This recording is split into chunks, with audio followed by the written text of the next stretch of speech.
ਅਗਲੀ ਜਿਹੜੀ ਹਰਜੋਤ ਸਿੰਘ ਦੀ ਗੱਲ ਕਰਦੇ ਜਾਈਏ ਬੈਟਨ ਰੂਜ ਲੂਜ਼ੀਆਨਾ ਤੋਂ ਆ ਰਹੀ ਆ। ਇੱਕ ਸਾਬਕਾ ਮਰੀਨ ਗ੍ਰਿਫਤਾਰ ਕੀਤਾ ਗਿਆ ਹੈ 28 ਸਾਲਾਂ ਦਾ ਮਿਕਾ ਜੇਮਸ ਲਗਨੌਨ।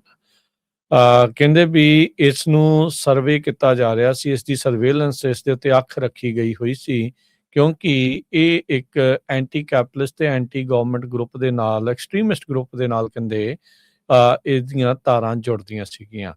ਕਹਿੰਦੇ ਵੀ ਇਹ ਪਲਾਨ ਕਰ ਲਿਆ ਸੀ ਨਿਊ ਔਰਲੀਨਜ਼ ਦੇ ਵਿੱਚ ਰੀਕ੍ਰੀਏਟ ਕਰਨ ਦੇ ਲਈ ਵਾਕੋ ਵਰਗਾ ਮਾਹੌਲ। ਅਧਿਕਾਰੀਆਂ ਨੇ ਜਿਹੜਾ ਉਹ ਦੱਸਿਆ, ਥੋੜੇ ਦਿਨ ਪਹਿਲਾਂ ਹੀ ਇਹਨਾਂ ਨੇ LA ਦੇ ਵਿੱਚ 4 ਬੰਦੇ ਜਿਹੜੇ ਉਹ ਫੜੇ ਆ, ਜਿਹੜੇ ਸਾਊਦਰਨ ਕੈਲੀਫੋਰਨੀਆ ਦੇ ਵਿੱਚ ਬੰਬ ਧਮਾਕੇ ਦੀਆਂ ਸਾਜ਼ਿਸ਼ਾਂ ਘੜੀ ਬੈਠੇ ਸੀਗੇ। ਉਹ ਇਹਨਾਂ ਨੇ ਸਾਜ਼ਿਸ਼ਾਂ ਨਾਕਾਮ ਕੀਤੀਆਂ ਤੇ ਇੱਕ ਸਾਬਕਾ ਮਰੀਨ ਉਹ ਜੋ ਅਟੈਕ ਇੱਦਾਂ ਦਾ ਪਲਾਨ ਕਰ ਰਿਹਾ ਸੀਗਾ ਨਿਊ ਔਰਲੀਨਜ਼ ਲੂਜ਼ੀਆਨਾ ਦੇ ਵਿੱਚ, ਉਸ ਨੂੰ ਵੀ ਹੁਣ ਇਹਨਾਂ ਨੇ ਗ੍ਰਿਫਤਾਰ ਕੀਤਾ ਹੈਗਾ। 28 ਸਾਲਾ ਜੇਮਸ ਲਗਨੌਨ ਕਹਿੰਦੇ ਵੀ ਇਸ ਨੂੰ ਚਾਰਜ ਕੀਤਾ ਗਿਆ ਥ੍ਰੈਟਸ ਇਨ ਇੰਟਰਸਟੇਟ ਕਾਮਰਸ ਦੇ ਜਿਹੜੇ ਉਹ ਮਾਮਲੇ ਦੇ ਵਿੱਚ।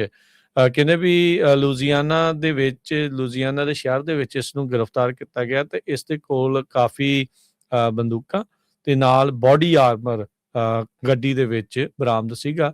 ਜਿਹੜੇ ਅਦਾਲਤੀ ਦਸਤਾਵੇਜ਼ ਸਾਹਮਣੇ ਆਏ ਆ ਉਸ ਨੂੰ ਲੈ ਕੇ ਕਹਿੰਦੇ ਵੀ ਨਿਊ ਔਰਲੀਨਜ਼ ਦੇ ਵਿੱਚ ਹਮਲੇ ਨੂੰ ਲੈ ਕੇ ਜਿਹੜੀ ਚਰਚਾ ਆ ਉਹ ਤੇਜ਼ ਹੋ ਚੁੱਕੀ ਸੀ, ਜਦ ਕਈ ਸੈਂਕੜੇ ਹੀ ਜਿਹੜੇ ਇਮੀਗ੍ਰੇਸ਼ਨ ਏਜੰਟਸ ਖਾਸ ਕਰਕੇ ਆਈਸ ਵਾਲੇ ਲੂਜ਼ੀਆਨਾ ਦੇ ਇਲਾਕੇ ਦੇ ਵਿੱਚ ਲਾਏ ਗਏ ਸੀ। ਕੈਟਾਹੂਲਾ ਕਰੰਚ ਕਰਕੇ ਇੱਕ ਆਪਰੇਸ਼ਨ ਉੱਥੇ ਚਲਾਇਆ ਗਿਆ ਸੀ, ਜਿਸ ਵਿੱਚ ਇਹ ਕਹਿੰਦੇ ਸੀ ਵੀ 5000 ਗ੍ਰਿਫਤਾਰੀਆਂ ਜਿਹੜੀਆਂ ਕਰਦੀਆਂ ਆ। ਇਸ ਤੋਂ ਪਹਿਲਾਂ LA, Chicago, Charlotte, north Carolina ਦੇ ਵਿੱਚ ਵੀ ਇਦਾਂ ਦੇ ਆਪਰੇਸ਼ਨ ਆਈਸ ਦੁਆਰਾ ਜਿਹੜੇ ਆ ਉਹ ਕਿਤੇ ਜਿਹੜੇ ਹੋ ਗਏ ਆ।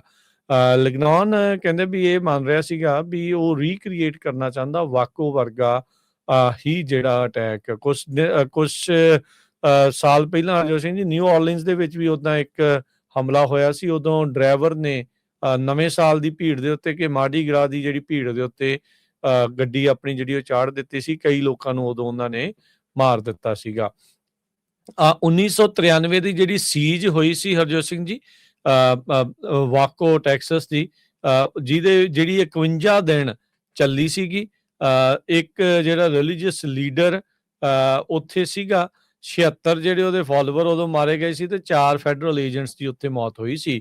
ਕਹਿੰਦੇ ਵੀ ਇਹ ਆਪਣੇ ਮਨ ਦੇ ਵਿੱਚ ਬਣਾਈ ਬੈਠਾ ਹੈਗਾ ਆ ਜੇਮਸ ਲੈਗਨੌਨ ਵੀ ਉਹਨੇ ਇਦਾਂ ਦਾ ਜਿਹੜਾ ਆ ਉਹ ਕਾਂਡ ਨੂੰ ਅੰਜਾਮ ਦੇਣਾ ਸੀਗਾ। ਇਹ ਆਪਣੇ ਆਪ ਨੂੰ ਹੁਣ ਬਾਹਰ ਆ ਕੇ ਸ਼ੀਹਰ ਦੇ ਤੌਰ ਦੇ ਉੱਤੇ ਪੇਸ਼ ਕਰਦਾ ਸੀ, ਪਰ ਜੇਲ੍ਹ ਦੇ ਰੈਕਰਡਸ ਇਸ ਨੂੰ ਬੰਦੇ ਦੇ ਤੌਰ ਦੇ ਉੱਤੇ ਜਿਹੜਾ ਉਹ ਮੰਨਦੇ ਹੈਗੇ ਆ। So on my way to New Orleans chat ਦੇ ਵਿੱਚ, ਇਹਨੇ ਗਰੁੱਪ ਚੈਟ ਦੇ ਵਿੱਚ ਕਹਿੰਦੇ ਵੀ ਇਹ ਪਾਇਆ ਸੀਗਾ। FBI ਦੇ ਏਜੰਟ ਜਿਹੜੇ ਸਰਵੇਲੈਂਸ ਕਰ ਰਹੇ ਸੀ, ਜਿਹੜੀ ਇਸ ਦੇ ਉੱਤੇ ਨਜ਼ਰ ਰੱਖ ਰਹੇ ਸੀਗੇ, ਫਿਰ ਉਸ ਨੂੰ ਉਹਨਾਂ ਦੇ ਦੁਆਰਾ ਜਿਹੜਾ ਆ ਇਵੈਂਚੁਅਲੀ ਗ੍ਰਿਫਤਾਰ ਕੀਤਾ ਗਿਆ। ਜਦ 12 ਦਸੰਬਰ ਨੂੰ ਇਸ ਦੀ ਗ੍ਰਿਫਤਾਰੀ ਹੁੰਦੀ ਆ, assault rifle, pistol, gas canister, body armour ਇਹਦੀ ਗੱਡੀ ਦੇ ਵਿੱਚੋਂ ਮਿਲਦਾ ਆ। ਲੂਜ਼ੀਆਨਾ ਦੇ ਸ਼ਹਿਰ ਨਿਊ ਇਬਰੀਆ ਦੇ ਅਪਾਰਟਮੈਂਟ ਦੇ ਵਿੱਚ ਏਜੰਟਸ ਆ ਉਹਨਾਂ ਨੂੰ ਸਨਾਈਪਰ ਟ੍ਰੇਨਿੰਗ ਮੈਨੂਅਲ, ਸਵਾਟ ਟ੍ਰੇਨਿੰਗ ਮੈਨੂਅਲ, ਅਸੌਲਟ ਰਾਈਫਲ ਤੇ ਕਈ ਰਾਉਂਡ ਐਮੂਨੇਸ਼ਨ ਦੇ ਜਿਹੜੇ ਉਹ ਬਰਾਮਦ ਹੋਏ ਆ।